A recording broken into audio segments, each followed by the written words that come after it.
by texting. Okay, we now want to move on to our 2020 Distinguished Honorees. So if I could have the board members come back up.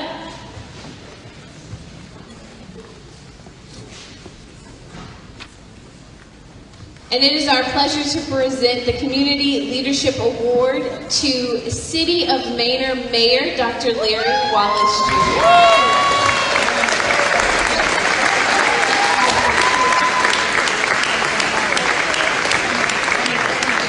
In 2019, Dr. Wallace was sworn in as the first Black mayor in Manor, Texas, the believe it or not, Manor is the 7th fastest growing suburb in America and the 20th best small city to live in America. Dr. Wallace is an MBA assistant professor of management at Houston-Tillotson University, president of Wallace Brothers and Associates, and the co-owner of The Transition, which mentors within the transition assistance space. He also served as the Director of Veteran Support and Leadership Program at the University of Texas System and an executive in residence for Vetted, a nonprofit veterans transition program. Dr. Wallace is a retired Army combat veteran with extensive credentials. He served in multiple leadership positions, including Deputy Chief of Staff, Executive Officer, Secretary of the General Staff, Division Chief, Commander, ROTC Recruiter, and Drill Sergeant, which means he will get on to you.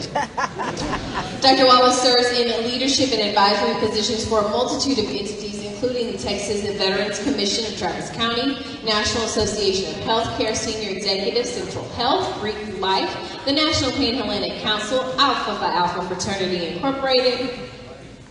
Ooh, y'all got to work on that Alpha. 3 districts, 13 local bodies, 4 states, 3 national staff, and C2 Change, and mental health support to youth and their families. He was also the mascot at the University of Texas at Arlington. Has been an adjunct professor for Central Texas College, a college professor at 3 universities, and an assistant scoutmaster. Dr. Wallace co-authored The Transition, Preparing for Financial Combat, served as a radio personality for Blackberry Gospel Radio, and has received recognitions from numerous groups, including, did you try to rush me? I'm the drill sergeant tonight.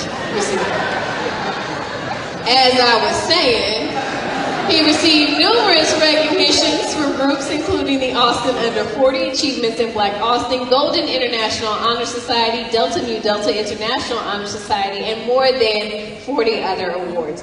Dr. Wallace is married to Jamila Sharp of Atlanta, Georgia, and the father to Levi and twins Madison and Elijah. And I bet you didn't know, he's very proud to say that he is adopted. So you can ask Dr. Wallace about his experiences while networking with him tonight. Ladies and gentlemen, Dr. Larry Wallace Jr.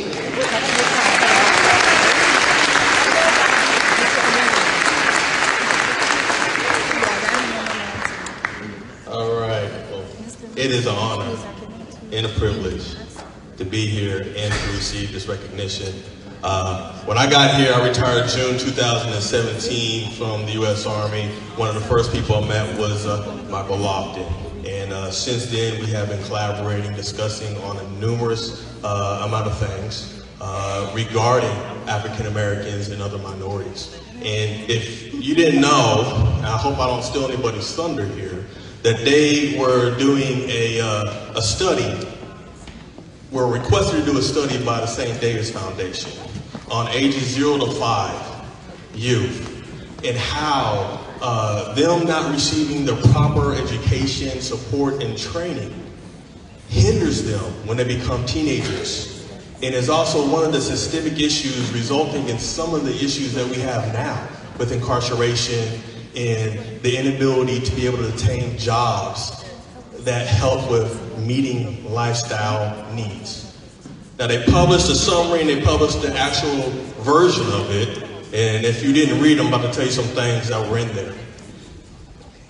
So first, they talked to 18 different community leaders, and I was fortunately to be one of those. And with their almost 1/3 of parents raise their children alone without help. 1/3. And look at all of us in here. I'm adopted, and I said this at the one of the events where it was focused on adopting kids. You don't have to adopt someone, but you can help someone. There's no telling where I would have been in life if it wasn't for someone to love me and to guide me. Mentorship costs nothing more than time. And we have a little bit amount of time in life. So what are you going to do with it? She just read a long list of a resume for me, but all that is time well spent helping other people. When you die, what do you want to be known for? And who do you want to call your name? Right? 2, it talked about overwhelmingly, the reason why respondents do not access services they're aware of is because ineligibility due to their actual spending income. All laws are jacked up. People that know me know I'm straightforward. Our laws are jacked up. They say you can be able to use a service or a program based upon the total amount you receive.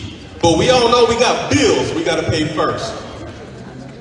We all know there's other things we have to spend. And that little bit of money that's left over does not help pay for childcare, for health care, for other types of services. Right? Let me slide. Come on, slide. There we go. Over 45% preferred to use providers of their own ethnicity. And we all know why. Because who can better understand where we're coming from, what we're going through, and what we have to deal based upon our skin than people that have been in our skin. We have a lot of services, a lot of money going to services that have big money, big pockets, but do not care about the underserved and the underprivileged. One of the things last week, Michael Lofton, also Quincy Dunlap from the Austin Area Urban League, we got on a phone call and sat down with the new Dr. Courtney Harvey, thank you. She is the new Assistant Commissioner for the Texas Health and Human Services Commission over the state mental health programs. And the big key thing we said to her is, let us know how these grants need to be written to be able to identify and speak to the inequalities that this millions of dollars are going to other big businesses. Because they don't care about us. Let's just be frank about that.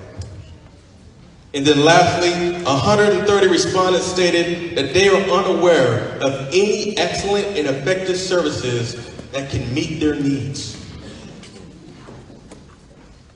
In the veteran space alone, there are over 500 services here in Austin, all competing against each other versus working together to enhance just one service. We have the same inefficiency in healthcare, in childcare, and the education system. Everybody wants to try to create a better process than coming together to make just one process the best it can possibly be.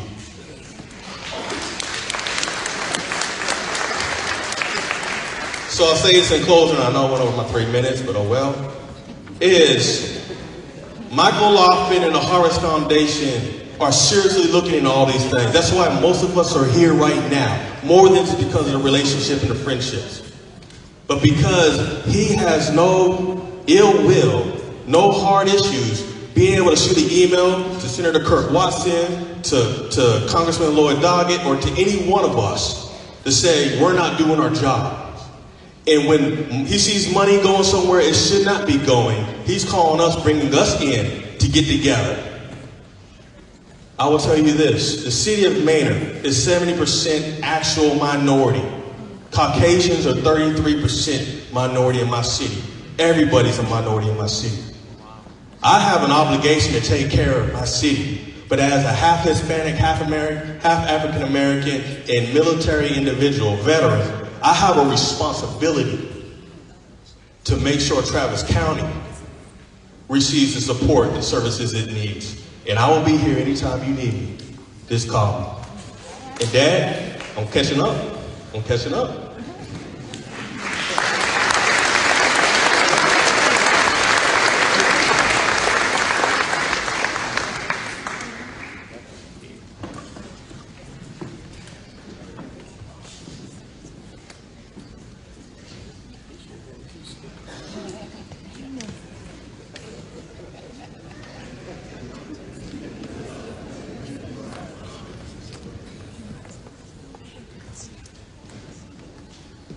Manor is doing good things because we would like to present the Community Leadership Award to Manor City Councilman Dr. Christopher Harvey.